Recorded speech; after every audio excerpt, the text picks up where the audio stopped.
noite a todos. Boa noite. Uma satisfação aqui estar com vocês presencialmente. Essa semana eu retornei aos trabalhos presenciais. Eu estava em contato com o grupo online, né? E aí é uma satisfação rever muitos amigos e amigas aqui.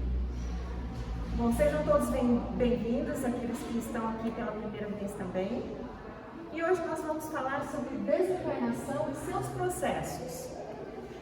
E a primeira pergunta que a gente tem quando a gente fala de desencarnação e pensa na nossa própria desencarnação é: como será que acontece? Será que dói? Para onde é que a gente vai? Demora? É rápido? Como funciona esse processo? Né? A gente vê tudo ou a gente não percebe nada? Ou é como se fosse um sonho? Então, eu busquei no livro Céu e Inferno, O Céu e o Inferno, na segunda parte, que tem um capítulo específico sobre essa situação.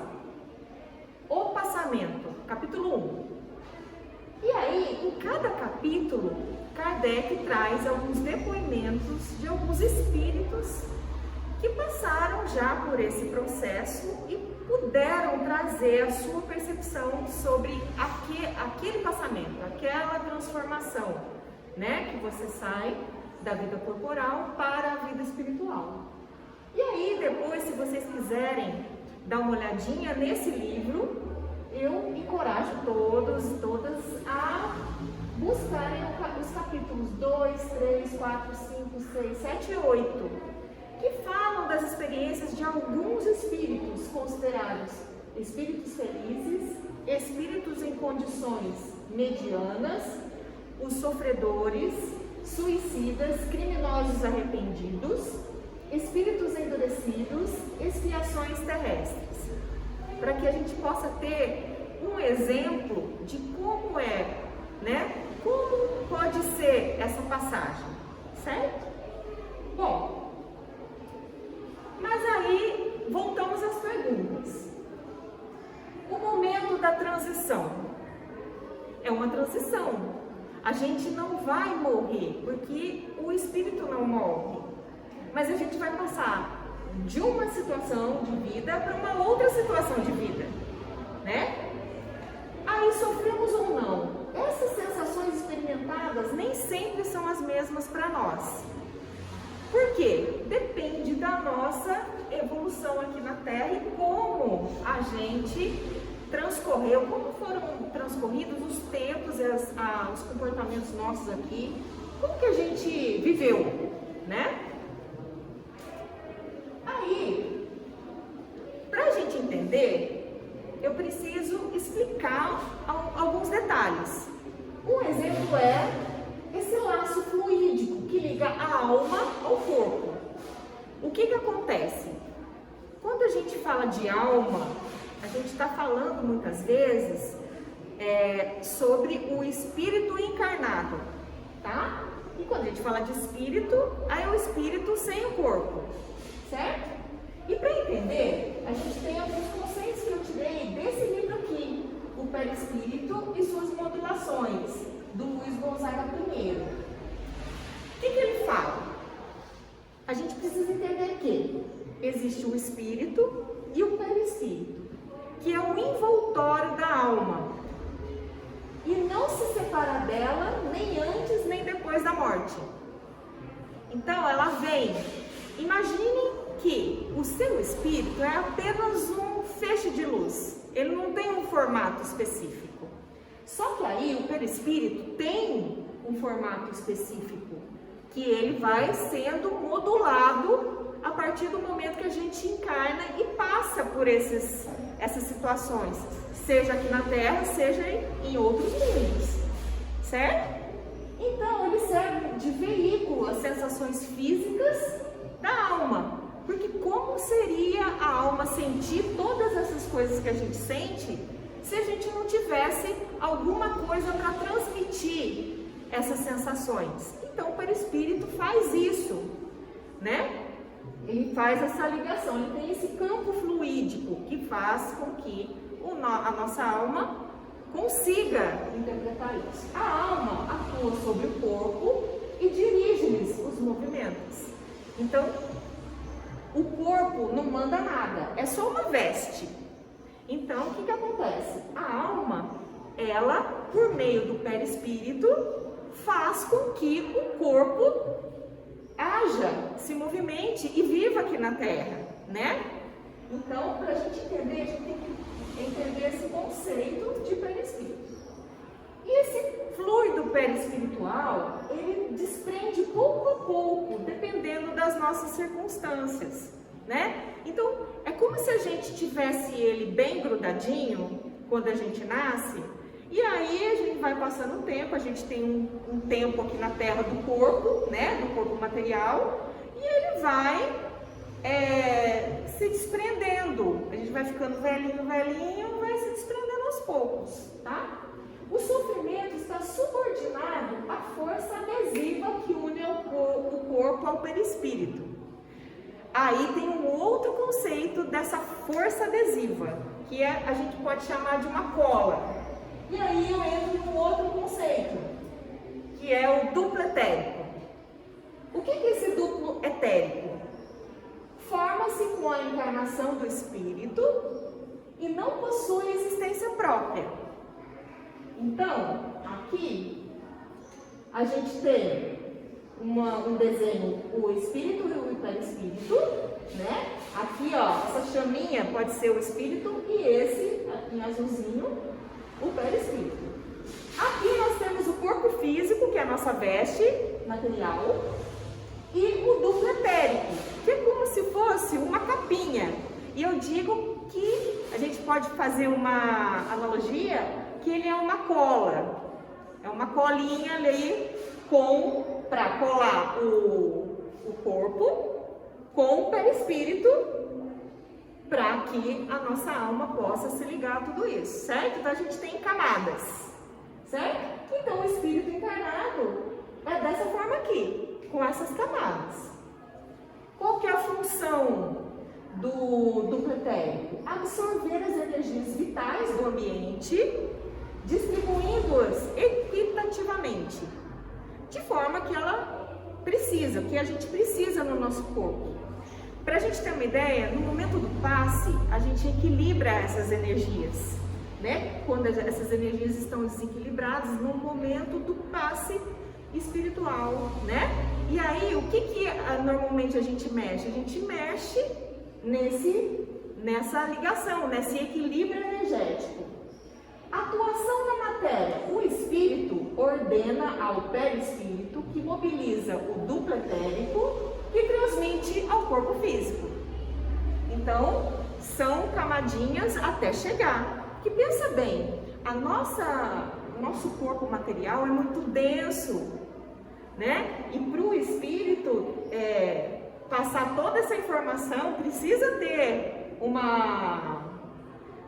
ser quebrada essas informações para poder chegar, tá? Então, é mais ou menos isso. Por que a gente está explicando tudo isso até aqui? Porque, como que acontece com todas essas camadas no momento do desencarne? Existe uma perturbação nesse momento de desencarne. Pode perdurar por horas ou anos. O que é essa perturbação?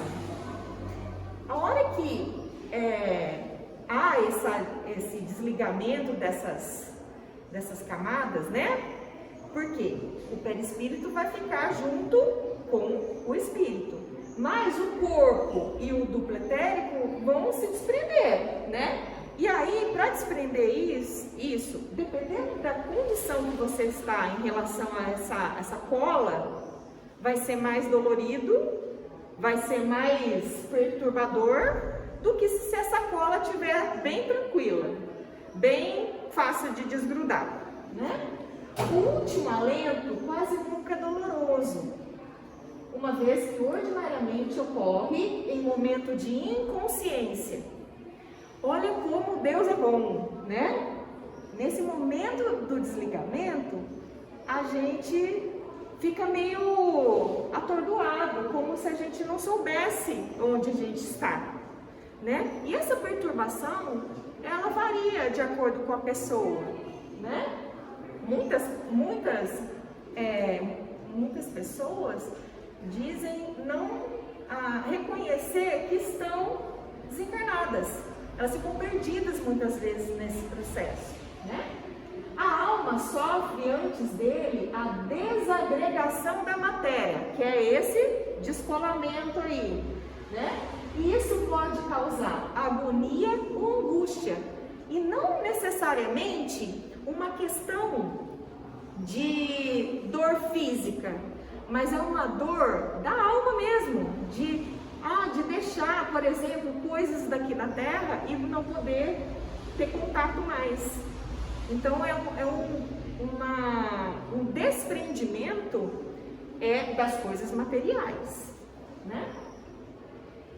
Maior ou menor facilidade de desprendimento depende do estado moral da alma. Então, quanto mais nós estivermos grudadinhos ali com o que a gente tem aqui na Terra, casa, carro, roupa, coisas banais que a gente tem aqui, né? Mas a gente vai sentir falta, entre aspas, nesse momento. Mais difícil vai ser desapegar. Sabe aquela roupa que a gente gosta muito e que mais desapega disso? É mais nesse sentido. Se você não está muito esquentando para aquela roupa, você desapega facinho. Agora, se você tem aquilo como algo importante, que na realidade não é, fica difícil de desapegar, né? Maior apego à matéria, ou da vida, dos gostos materiais, maior dificuldade. É isso que a gente acabou de falar. Alguns tipos de desencarne. Então, o que a gente encontra nesse livro? Tanto no livro dos Espíritos, no Céu e no Inferno, que existem alguns principais tipos de desencarne. A morte natural, que pode ser decorrente da velhice ou de doença. E em relação à velhice, esses laços fluídicos vão se soltando aos poucos. Então, quando a gente ficar lá velhinho, já está bem soltinho. Então, fica fácil de desprender, né? Da mesma forma, quando a gente tem uma doença, que muitas doenças são colocadas para que a gente depure a nossa alma, o nosso espírito. O que quer dizer isso? Que a gente purifique, né? Então, às vezes esse sofrimento que a doença traz, ela vai expurgar algumas coisas que não estão fazendo bem para a nossa alma. Então, se for por causa de uma doença, que aí a pessoa já está expurgando todas essas coisas, fica mais fácil o desprendimento. Então, opera-se gradativamente. Na situação de morte violenta, o espírito pode ficar aturdido, quer dizer, ele fica meio sem saber o que aconteceu, porque muitas vezes acontece, por exemplo, um acidente, né? Algo que acontece, é vítima de um crime, por exemplo. Às vezes a passagem é muito rápida, a mudança na situação é muito rápida. E aí, o que acontece? Esse indivíduo, ele fica lembrando um pouco sobre o que ele tinha quando estava encarnado. Então, ele acredita em estar vivo, mas isso é apenas uma ilusão, né? Então, a importância, né, da gente saber desse processo e como isso funciona para que a gente possa passar dessa fase de uma forma mais tranquila. O suicídio. O suicídio, se a gente pensar nessa questão de camadas, o laço fluídico ainda está muito firme, porque não estava na hora ainda do desencarne. Então, agora imagine como é a suicida. Por quê? Ele acaba desistindo da vida em um momento em que os fluidos estão a todo vapor ainda, né? Então, ele tinha muito ainda para viver. Então, o espírito ainda fica preso ao corpo, de alguma forma, né? E as sensações que muitas vezes esse suicida sente é em relação ao perispírito, porque ele ainda está muito ligado, né? Às lembranças, às ilusões, às reminiscências daquilo que ele viveu.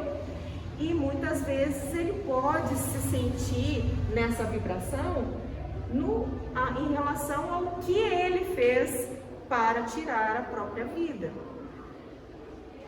Independente do tipo de morte, para os espíritos atrasados, as sensações são mais penosas do que para espíritos adiantados. Então, o que a gente tem que pensar? Que a gente tem que tentar viver um dia depois do outro e fazer tudo como se fosse a última vez.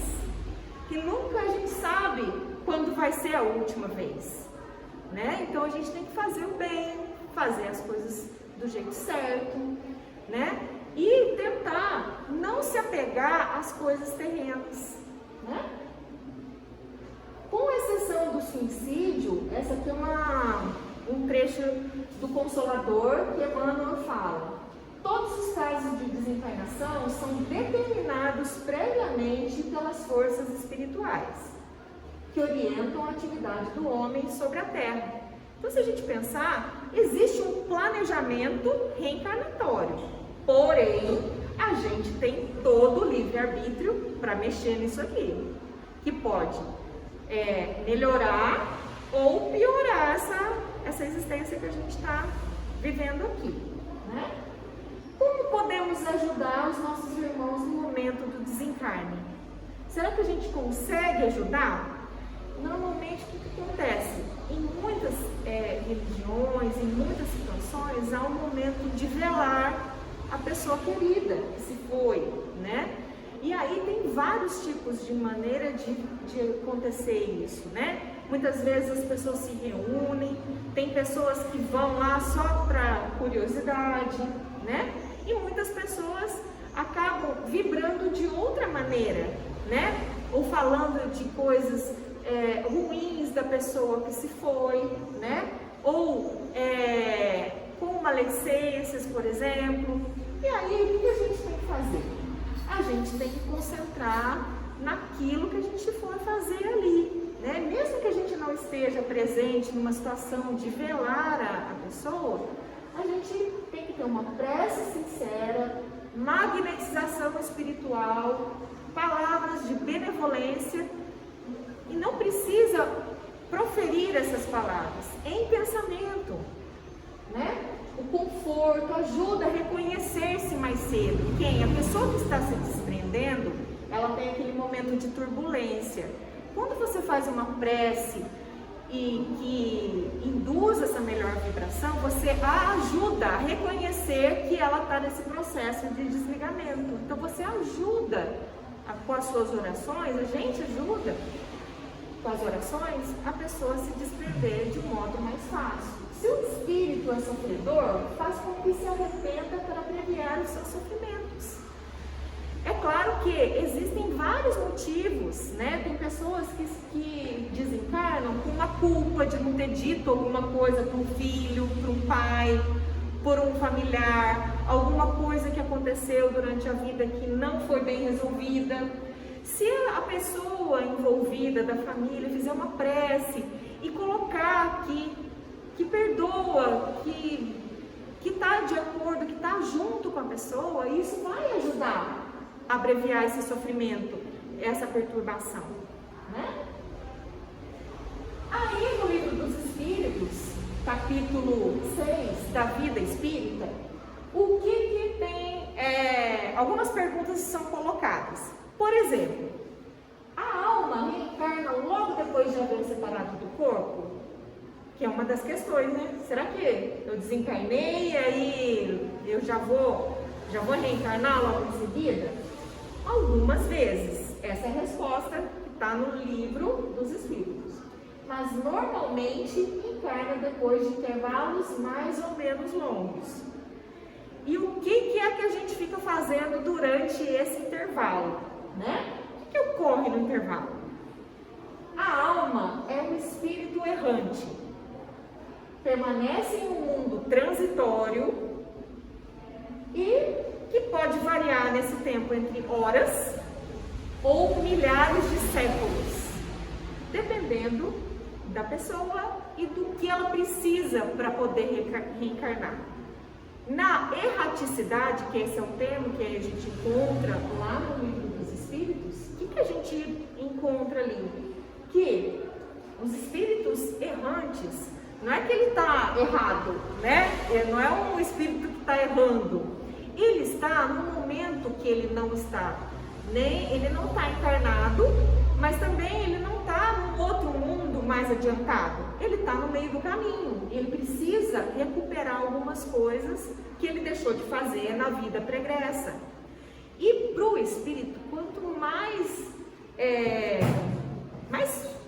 rápido ele voltar, ele reencarnar para melhorar os seus débitos, melhor, porque é encarnado que ele vai aprender, não é? Então, assim, não tem como ele passar por essas provas, por essas expiações que a gente passa aqui, se ele não tiver encarnado. Então, ele precisa voltar. Só que ele precisa ser preparado às vezes. Por quê? O que acontece? Se imediatamente ele voltar e ele fez alguma coisa que não foi positiva aqui, ele vai errar imediatamente de novo. Então, não vai fazer sentido. Então, a providência divina, o que faz?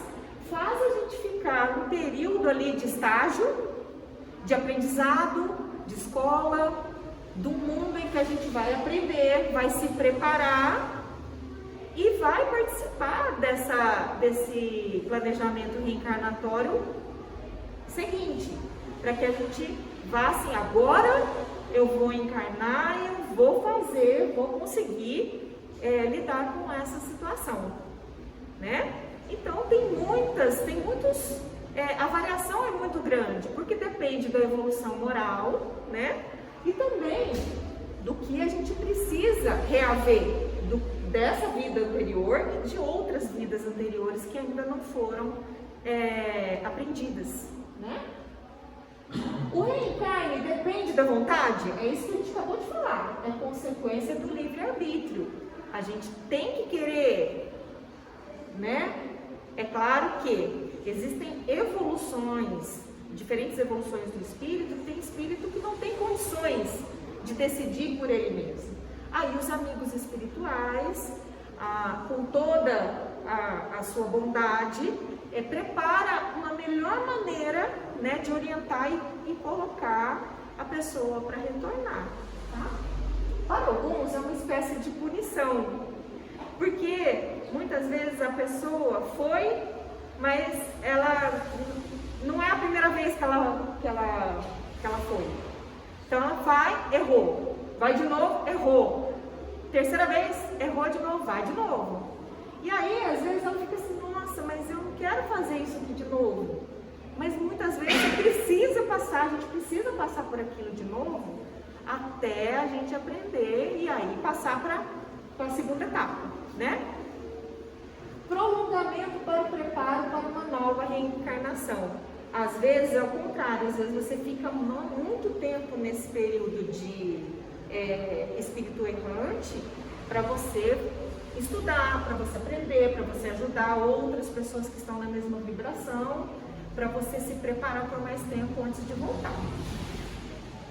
E aí, ainda no livro dos Espíritos, a gente tem a pergunta 257 do capítulo 6, e que é o ensaio teórico das sensações dos espíritos. O que a gente tem aqui? Libertos do corpo, os espíritos podem sofrer, mas esse sofrimento não é corporal. Uma coisa que a gente tem que compreender também naquelas camadas é que a gente não sente do mesmo jeito que sente o corpo, que a gente enxerga com o olho, escuta com o ouvido, não tem uns locais certos para a gente poder ter esse contato com as sensações. Na alma, no espírito, né? O que a gente tem? A gente tem essas sensações, mas é de uma forma geral. Não tem um órgão específico que vai receber essas sensações, né? Embora não seja exclusivamente moral, como o remorso, pois que eles se queixam de frio e calor. Muitas vezes, com esse momento de transição, como eles não têm mais as sensações do corpo, aí eles não sabem de onde que está vindo essas sensações do mesmo jeito que a gente tem aqui, quando encarnado, né? A dor que sentem não se acha localizada, conforme a gente está falando aqui. É mais uma reminiscência do que uma realidade, então é uma lembrança do que a gente sentia. Porque não seria lógico, né, a gente sentir uma coisa se a gente não tem mais corpo, né? Porém, igualmente penosa. Repercussão, talvez não seja o termo próprio, isso está lá no Livro dos Espíritos. Seria a visão do que se passava com o corpo, ao qual ainda o conserva ligado ao perispírito, que causa tal ilusão. Então, quanto mais a gente estiver ligado ao corpo, mais é essa repercussão.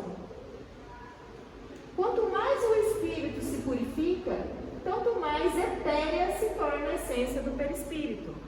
Então, assim, todas as vezes que a gente vier novamente encarnado, a gente vai vir com o perispírito mais levinho. Então, assim, o que a gente vem aqui? A gente vem, aprende, faz a lapidação, para que ele se torne cada vez mais leve, para que vai chegar um momento em que a gente não encarne mais aqui na Terra, que é um